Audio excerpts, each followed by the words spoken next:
Hai, Assalamualaikum warahmatullahi wabarakatuh. Mohon izin memperkenalkan diri ya teman-teman. Perkenalkan, nama saya Hanisa Febriani. Saya adalah seorang mahasiswi jurusan psikologi dari Universitas Esa Unggul Kampus Harapan Indah Bekasi dengan NIM 2021070139. Teman-teman, tujuan saya membuat video ini untuk memenuhi tugas akhir semester saya, yaitu tugas dari mata kuliah Bahasa Indonesia dengan dosen pengampu yang terhormat Ibu Ananda Putriani, SPD MPD. Ya teman-teman, di video kali ini saya akan menjelaskan tentang sejarah perkembangan bahasa Indonesia.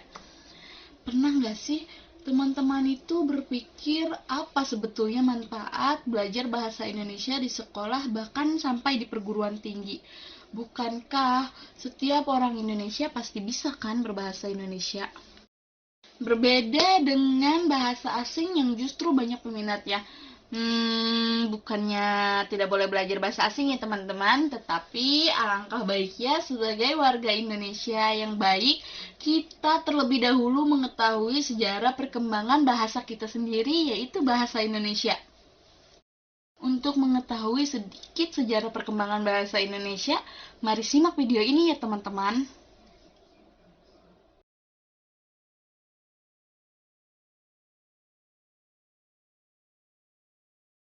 Baik teman-teman, kita mulai belajar sejarah perkembangan bahasa Indonesia berdasarkan jalannya Kongres.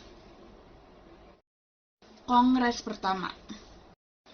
Di pertemuan pertama ini diadakan di Kota Solo, Jawa Tengah pada tanggal 25 sampai tanggal 28 Juni 1938. Di pertemuan pertama ini menghasilkan konsensus dan kesepahaman terutama upaya memajukan dan mengembangkan bahasa Indonesia. Kongres Bahasa Indonesia yang kedua. Kongres Bahasa Indonesia yang kedua ini diadakan di Kota Medan, Sumatera Utara pada tanggal 28 Oktober sampai tanggal 1 November 1954. Konferensi yang kedua ini menghasilkan sebuah tindakan rasional dan merasionalisasikan kemauan yang kokoh dari seluruh masyarakat Indonesia dalam senantiasa melengkapi bahasa Indonesia yang telah ditetapkan sebagai bahasa nasional. Kemudian Kongres ketiga. Kongres yang ketiga ini diadakan di Ibu Kota Jakarta dari tanggal 28 Oktober hingga tanggal 2 November 1978. Dan pada konferensi ini meyakinkan untuk selalu berupaya dalam memaksimalkan status dan kedudukan bahasa Indonesia. Selanjutnya konferensi yang keempat. Kongres yang keempat ini kembali diadakan di Ibu Kota Jakarta pada tanggal 21 November hingga 26 November 1983 bertepatan dengan Hari Sumpah Pemuda. Dalam konferensi keempat ini, penggunaan bahasa Indonesia yang baik dan benar bagi seluruh warga Indonesia akan diperoleh semaksimal mungkin. Selanjutnya, Kongres yang kelima. Kongres ini menghasilkan sebuah karya yang bersifat monumental, yakni diciptakannya sebuah KBBI dan Tata Bahasa Baku Bahasa Indonesia. Wah, panjang juga ya perjalanan kongresnya, tapi belum sampai di situ saja.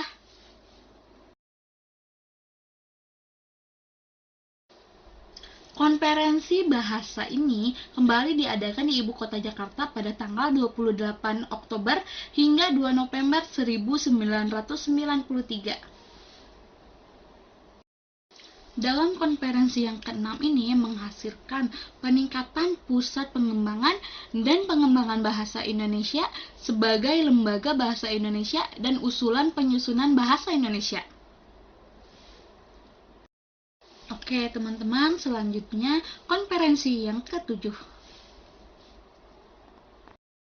Konferensi bahasa yang ketujuh ini kembali diselenggarakan di Ibu Kota Jakarta pada tanggal 26 Oktober hingga 30 Oktober 1998. Nah, teman-teman, dalam kongres yang ketujuh ini menghasilkan sebuah terobosan baru karena dibentuknya sebuah badan pertimbangan bahasa Indonesia. Konferensi bahasa yang ke-8.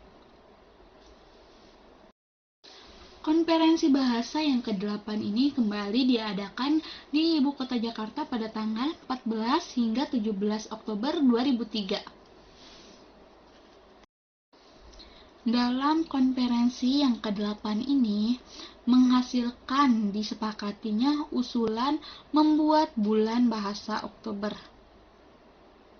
Bulan Bahasa Oktober merupakan program bahasa yang meliputi gelaran seminar yang ada di institusi-institusi yang pastinya berhubungan dengan bahasa Indonesia. Kemudian jalannya kongres yang ke-9. Konferensi yang ke-9 ini diadakan di Ibu Kota Jakarta pada tanggal 28 Oktober hingga 1 November. Dalam kongres ini mengupas tuntas 5 topik utama, yaitu bahasa Indonesia, bahasa daerah, penggunaan bahasa asing, serta pengajaran dan bahasa sastra, dan bahasa media massa. Kongres yang terakhir yaitu Kongres 10. Kongres bahasa yang terakhir diadakan di Jakarta pada tanggal 28 hingga 30 Oktober 2013. Dari konferensi yang terakhir ini melakukan upaya untuk meningkatkan eksistensi dari bahasa Indonesia sebagai bahasa nasional.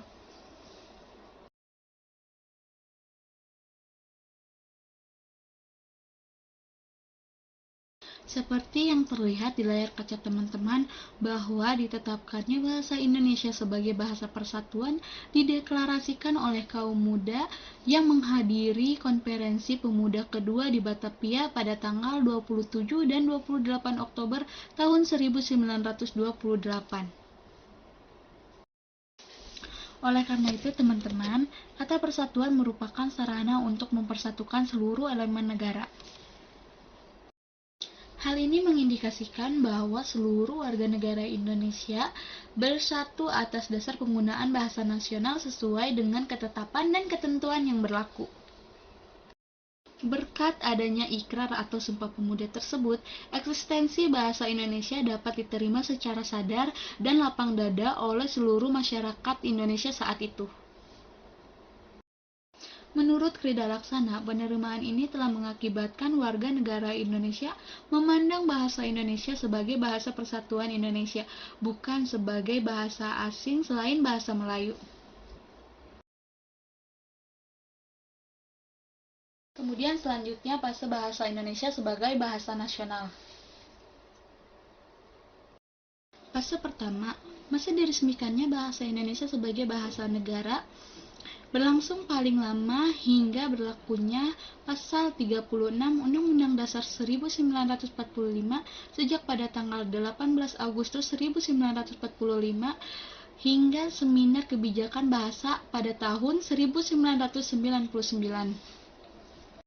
Pada fase kedua, periode ini dimulai melalui adanya kasus Insinyur Soekarno dan Dr. Hatta Mata yang membacakan teks proklamasi kemerdekaan Indonesia pada tanggal 17 Agustus tahun 1945. Kemudian, keesokan harinya, bahasa Indonesia ditetapkan secara resmi sebagai bahasa nasional yang tersurat pada pasal 36 Undang-Undang Dasar tahun 1945. Pada fase ketiga ini, teman-teman, karena telah terjadi dua peristiwa kebahasaan, maka telah tercapailah pengelolaan kebahasaan secara menyeluruh. Sudaryanto menjelaskan bahwa pengembangan bahasa adalah upaya untuk meningkatkan kualitas penggunaan bahasa, termasuk meningkatkan sikap, pengetahuan, dan keterampilan berbahasa, misalnya melalui jalur pendidikan dan korektif.